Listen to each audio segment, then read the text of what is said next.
Oh, it's coming. September 30th, Las Vegas, Showtime pay-per-view, the big one, Canelo Alvarez, and that man right there, Jermell Charlo, the Iron Man, Lions only in this one. I mean, Jermell, I'm fired the heck up. I can't keep in my excitement and intensity for this fight. You're in a different headspace because you're going to be in the ring that night. Do you carry, though, a different level of excitement for a fight this big on your everyday training ahead of this? Yeah, I think that a fight at this magnitude, it definitely turns me up, makes me want to go harder. Um, it's but it's a push. It's the same dedication and grind that I've always had my whole life and my during my fights and careers, and I'm excited just as well as you guys are. Yeah, absolutely. When we talk about a super fight like this, a big one, I feel like a lot of us as fans have like sort of that first super fight that they watched and they saw, man, if this is what boxing is like, I'm in this. For me as a fan, maybe it was Sugar Ray Leonard moving up 2 weight classes and taking on Marvin Hagler back in the 80s. You're doing something similar in that regard, in the daring to be great aspect, moving up in weight. Is there any fight from your fandom that sort of planted that type of seed that moves like this, are possible and they pay off in a big way? Not really. Just myself wanting to push myself and wanting to, take every opportunity that I can. I've never turned a fight down. I never ducked anyone.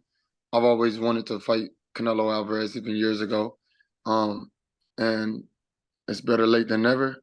So um, I I took the chance to move up and wait and accept the fight at his hands and say that I'm the best.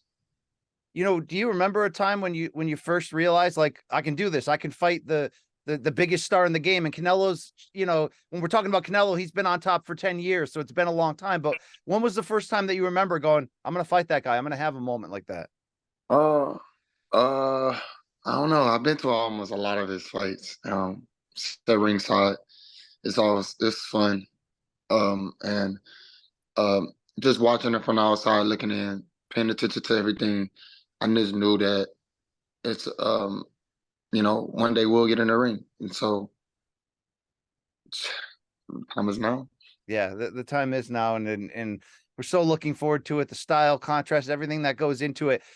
You're one of the best competitors in this game, and I think the responses you had to close fights against Harrison and then against Castano prove that. I mean, you're a hard nosed, go after it type of competitor.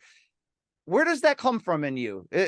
When you look back at first putting on the pair of boxing gloves, the influences in your life, what bred that? Just being you know wanting to win, just my pride, my energy, and now I just wanting to be great, wanting to always learn in the ring, and get better. And it's been a tough road. I had ups and downs, and I had tough fights and fights that I had to know, I wanted to get past, and just um, fights that I knew would be ugly, and I still took them.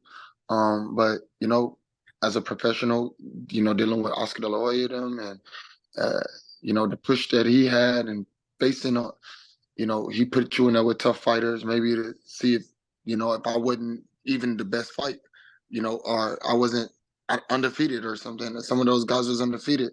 And that test, was those tests that I had to take, because that's the only way you could get to the top in boxing or even make some money.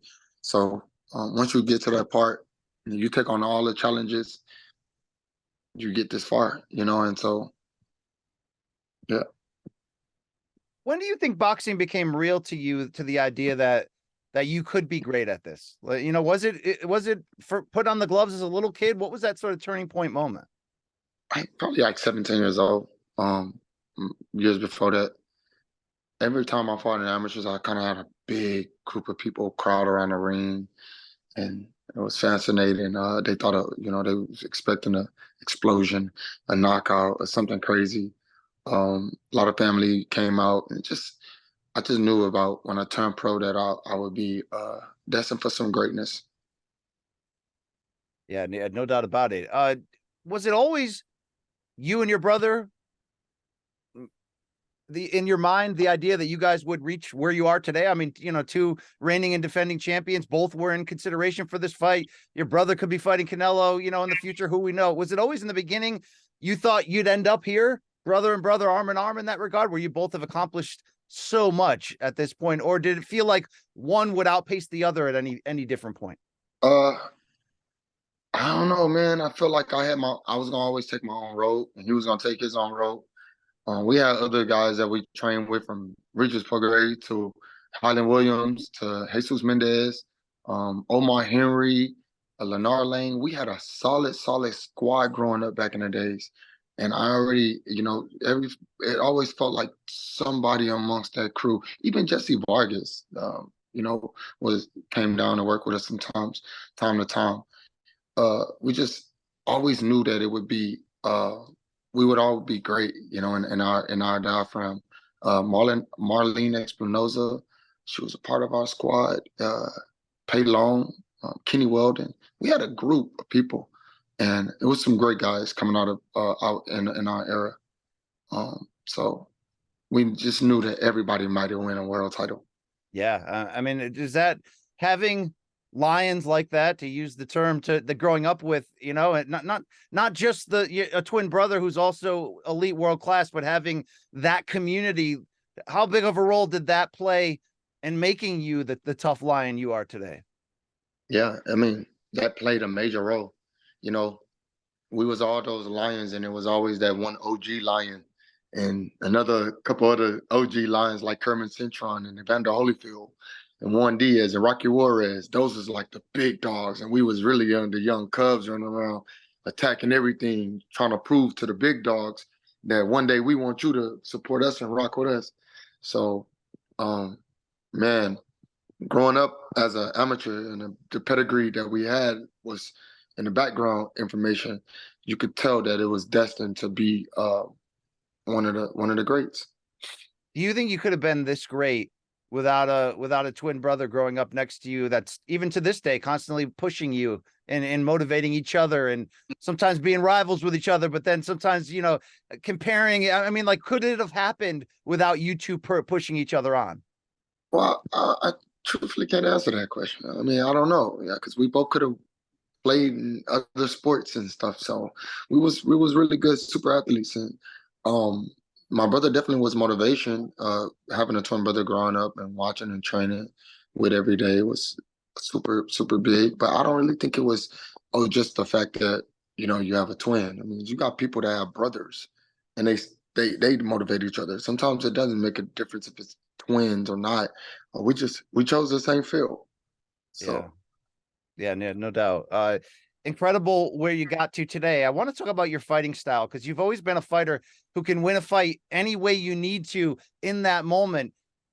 How did you construct, in a lot of ways, the attributes of the fighter you became? Was it looking at tape of legends and kind of, merging it together, or is it something that just sort of evolves and happens on its own?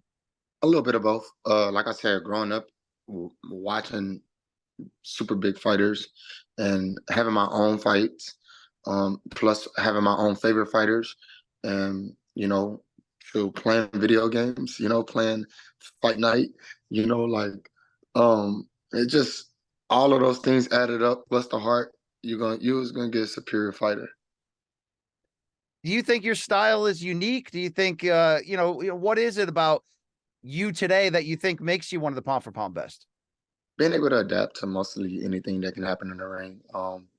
Growing up, I used to have to imitate fighters' styles and try to fight just like them. And so we'll play around with it though, like a charade type of thing. But what fighter is this?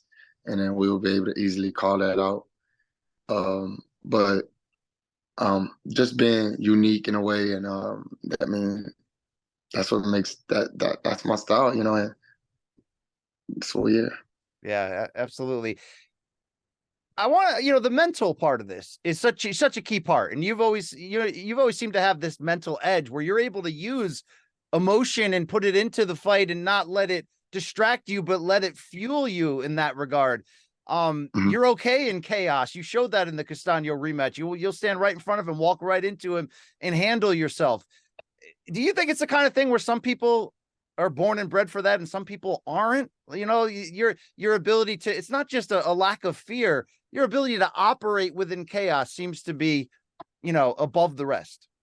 Yeah, I mean, a lot of points in life is chaotic. A lot of people give you a lot, and so when you're in a when you use boxing as therapy and you go through something while you're in there, it's easy to uh, you know, fight the adversity and face whatever you have to face to make yourself better. You know what I'm saying? It's like you can't always, you know, everything ain't gonna be always coping steady. Getting to the top, being successful, it's always gonna be a tough road. So that bell rings. I'm already, prepared for squiggly lines and come out on top. What do you lean back on? What do you pull back on when you persevere? When times get hard in the ring, when outside of the ring, you're hearing the whispers of the fans or whatever. I mean, but the social media narratives can get whipped around. What do you sort of lean on or pull back on to get through the hard times in this journey? Because so much of it is mental. I mean, you just gotta have a I don't give a fuck attitude. You gotta tune out what people think. You can't care about what somebody say. So if you focus more on that, you ain't gonna be able to do your job, and have, you know, really give no dams about how you look. Just go look, just go do the job, get it done. Um, and protect yourself and fight through, dig deep, and you'll get there. Yeah, yeah. When we talk about the massive nature of this event, I mean, is it fair to say that, I mean, this has got to be the type of dream fight you've always dreamed about? Is it fair to say this is a life-changing opportunity, September 30th? Yeah, I mean, every fight is a life-changing opportunity, though. You not just about the money you make, but the audience and the people that get to see you fight. He bring his fan base, I bring my fan base, and we put on a great show for the world of boxing, and keep on pushing. Like find out what's next for us. Does it excite you, the idea, though, that you can take your critical reputation, which is already incredibly strong, undisputed champion, pound for pound ranked, one of the best in the game. But Jermell, you can like double that in terms of how people look at you with a breakthrough win. I mean, to give credit to Bud Crawford, we just kind of saw that what he did to Spence and the attention he's getting. It's almost as if people look at him as twice as good as he was before that fight. There's that potential when you're taking the type of risk you're doing. How much is that real motivation to you to like show these people that I've been this guy all along? Now I have the chance to prove that. Uh, it's motivational, of course. It's inspiring to see what Bud Crawford did.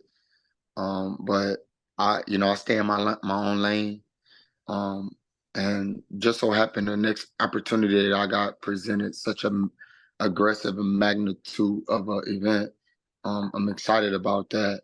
And of course, becoming undisputed was great. I didn't know what to do next other than either move up or fight the mandatories or just keep busting ass in my weight division. And so I just know when an opportunity like this come, you have to outweigh the options. I had good things in front of me. I put the work in the ring, and I've done my job as a professional. So, uh, and once that opportunity come, it makes me, of course, want to work harder. So I'm a hungry fighter, so I just stay in my on my bag and just go crazy with it and just train my ass off and to be the best that I could be. Well, congratulations on getting here, Jermell. We know that you're going to show up. This will be a great event. Showtime pay-per-view, September 30th. Your journey to get here has been inspiring. You've come up huge, and this is the moment. Best of luck to you. I know you're going to do great. Thank you. I appreciate it.